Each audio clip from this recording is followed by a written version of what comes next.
Test of English as a foreign language. రోజు చెప్తాడు, రోజు చెప్పాలి. ఇది రోజు ఐఎఫ్పి ఒకటి టోఫెల్ ఒకటి నీ రెండే అడిగారు. అంటే ఏంటని అడిగారు, అంతకుమించి అడగలేదా? అది కూడా తెలియకపోతే ఇబ్బంది పడతాం.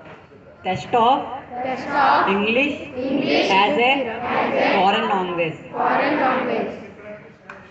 టోఫెల్ అంటే TOEFL, test of English as foreign language, TOEFL. అలాగే ఐఎఫ్పి మన దగ్గర మనకి 7 సెక్షన్లకి 7 ఐఎఫ్పి ప్యానల్స్ ఉన్నాయి. Interactive flat panel, interactive flat panel, FLAT flat, PANL panel, interactive flat panel IFP అంటారు. అలాగే టోఫెల్ రెగ్యులర్గా స్కూల్లో జరిగే ప్రోగ్రాంలు ఎవరైనా అడుగుతారు, మనకు ఉన్న వాటి గురించి అడుగుతారు, కొత్తవి అడగరు, ఉన్నవి కూడా చెప్పలేకపోతే ఇబ్బంది పడతాం.